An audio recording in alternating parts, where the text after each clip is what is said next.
ఇప్పుడు పిల్లలకి school holidays ఉన్నాయి కదండి. పిల్లలు ఏదో ఒకటి తినాలని అడుగుతారు. మనం బయట నుంచి కొనుక్కొని తెచ్చి పెట్టకుండా ఇంట్లోనే హెల్తీగా స్నాక్స్ అవి చేసుకోవచ్చండి. ఇప్పుడు నేను ఒక సింపుల్ స్నాక్స్ చూపిస్తాను. ఇది కొత్తిమీర అండి. కొత్తిమీరతో వడి చేసుకుందాం. కొత్తిమీర వడి అంటారు. ఇది మహారాష్ట్రన్ డిష్. కొత్తిమీర వడి చేసుకుందాం ఈరోజు మనం. దానికి మనకు చాలా కొత్తిమీర కావాలి. కొత్తిమీర కడిగేసి ఇలా వాటర్ లేకుండా ఆరబెట్టుకోవాలండి.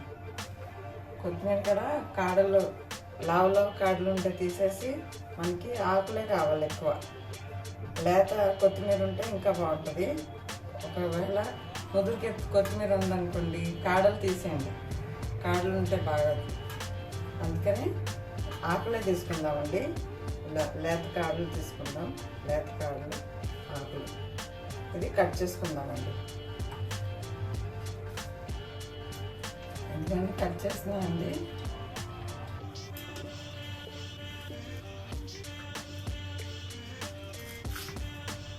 సన్నగా కట్ చేసుకోవాలి. ఆకు మంచిగా కడిగేసి కట్ చేయాలండి. ఇలా కట్ చేసుకోవాలండి సన్నగా.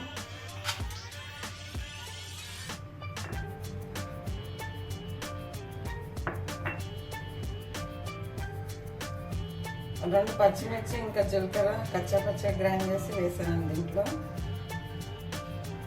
ఒక చిన్న స్పూన్ అల్లం వెల్లుల్లి పేస్ట్, హాఫ్ స్పూన్ కారం, హాఫ్ స్పూన్ సాల్ట్ ఇవన్నీ వేసి కలపాలండి.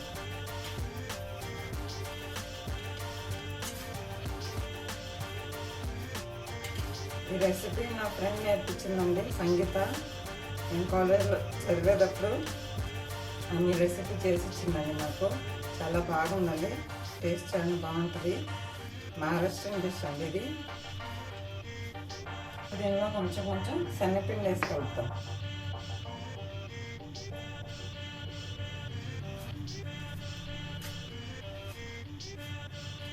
క్రిస్పీ కోసం 2 స్పూన్స్ బియ్యం పిండి వేస్తున్నాం.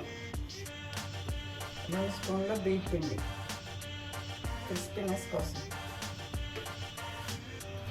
కొంచెం వాటర్ పోసుకుంటూ కలపాలి.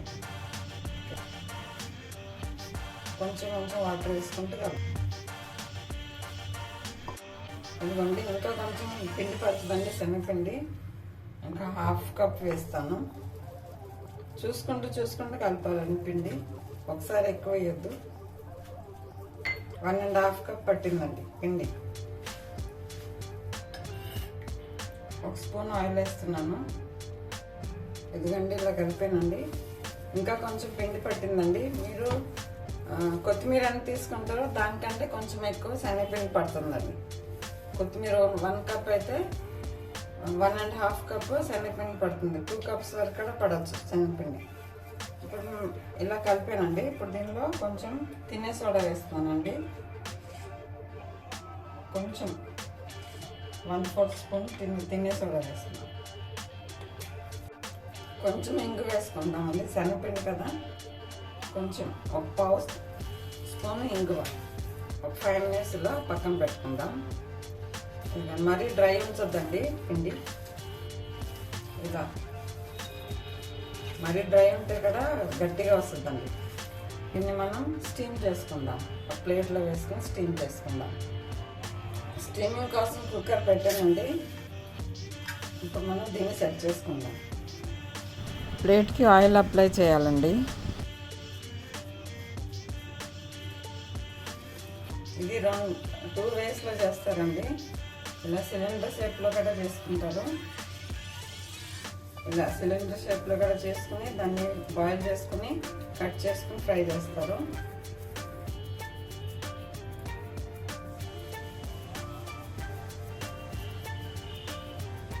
కట్ చేసానండి. ఇప్పుడు దీన్ని మనం స్టీమ్ చేసుకుందాం. ఇది కానీ కుక్కర్ పెట్టానండి. వాటర్ బాయిల్ అవుతున్నాయి. ఇప్పుడు మనం ఏదైనా స్టీమ్ చేసేటప్పుడు ఇడ్లీ కుక్కర్లో అన్నా సరే చేసుకోవచ్చు, లేకుంటే కుక్కర్లో అయినా చేసుకోవచ్చు. ఇప్పుడు లోపల స్టీమింగ్ అయ్యేటప్పుడు కింద నల్లగా అవుతుందండి. స్టీమ్ చేసేటప్పుడు ఎక్కువసార్లు స్టీమ్ చేసేటప్పుడు ఇడ్లీ కుక్కర్ కూడా చూడండి లోపల నల్లగా అవుతుంది. అయితే అప్పుడు ఏం చేయాలంటే మీరు స్టీమింగ్ చేసేటప్పుడు 2 చెక్కలు వాడిన నిమ్మకాయలు చెక్కలు వేసుకోండి. అప్పుడు అది నల్లగా అవ్వకుండా ఉంటుంది. ఇప్పుడు మనం ప్రిపేర్ చేసుకున్నాం కదా, దీని మీద పెట్టుకుందాం. ఇప్పుడు కుక్కర్ మూత పెడుతున్నానండి. దీని మీద మూత పెడుతున్నాను. మీరు దేని మీద చేసుకోవచ్చు అండి, ఇడ్లీ కుక్కర్లో కూడా చేసుకోవచ్చు, అది కూడా చూపిస్తాను. ఇదిగోండి ఇలా కూడా చేసుకోవచ్చు అండి స్టీమింగ్. దీనిలో వాటర్ వేసేసి గిన్నె పెట్టి దీనిపైన ప్లేట్ అన్న ట్రే అన్న పెట్టేసి దాని మీద కూడా స్టీమింగ్ చేసుకోవచ్చు. దీని మీద మూత పెట్టేస్తే స్టీమ్ అయిపోతుంది. దానికి ఇడ్లీ కుక్కరే కావాలని ఏం లేదండి, మన దగ్గర ఏది అవైలబుల్ ఉంటే దాన్ని బట్టి చేసుకోవచ్చు. ఇది 15 to 20 minutes స్టీమ్ చేసుకోవాలండి. స్టీమ్ అయిపోయిందండి, మూత తీస్తున్నాను. ఇప్పుడు ఇది ఉడికిందా లేదా అని చూడాలంటే నైఫ్ అన్న ఫోర్క్ అన్న పెట్టి చూస్తే తెలుస్తుందండి ఉడికిందా లేదని. ఏమీ మొత్తం అంటుకోకుండా పిండిలాగా అంటుకోకుండా వస్తుంది కదా, ఉడికినట్టు. మనం దీన్ని చల్లగా అయినాక కట్ చేసుకుందామండి. ఇదిగోండి చల్లగా అయిందండి, కట్ చేసుకుందామండి. ఇప్పుడు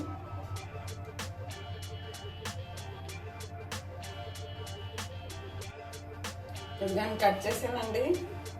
మీరు కావాలంటే ఇలా కూడా తినొచ్చు. ఇది సిలిండర్ షేప్లో చేసిందండి. మీరు ఇలాగైనా తినొచ్చు, లేకుంటే షాలో ఫ్రై అయినా డీప్ ఫ్రై అయినా చేసుకుని తినొచ్చు. నేను ఇప్పుడు షాలో ఫ్రై చేసి చూపిస్తానండి మీకు.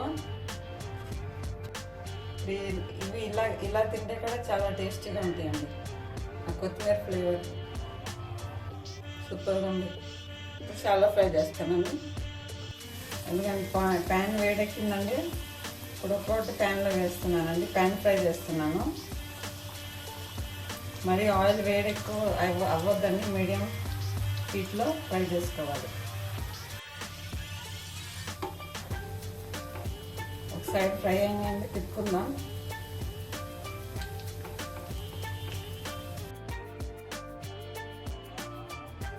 ఇదిగోండి మన రెడీ అయిందండి.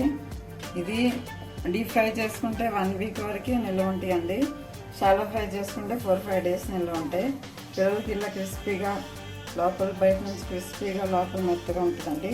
చాలా టేస్టీగా ఉంటుంది. కొత్తిమీర ఫ్లేవర్, కొత్తిమీర చాలా మంచిదండి డైజెషన్కి. ఇలా చేసి పెట్టండి పిల్లలకి హాలిడేస్లో. చాలా సూపర్గా ఉంటాయండి. టేస్ట్ కూడా చాలా బాగుంటాయి. బయట నుంచి క్రిస్పీ లోపల మెత్తగా ఉందండి. 1 week వరకు మీకు టెన్షన్ ఉండదు బయట నుంచి ఏం తెచ్చి పెట్టాలండి. ఇది మీరు చట్నీతో అన్నా తినొచ్చు, సాస్తోనన్నా తినొచ్చు అండి. ఇలా లెమన్ పైనుంచి వేసుకుని లెమన్ జ్యూస్ వేస్తున్నానండి. ఇలా పైనుంచి లెమన్ జ్యూస్ వేసుకుని తింటే చాలా టేస్టీగా ఉంటుందండి. ఇలా సర్వ్ చేసుకోండి with chutney or sauce. Thank you for watching.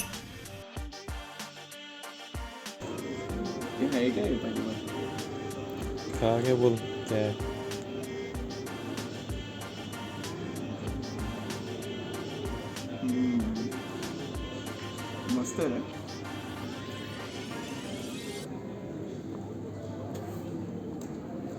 हे काय मस्त आहे.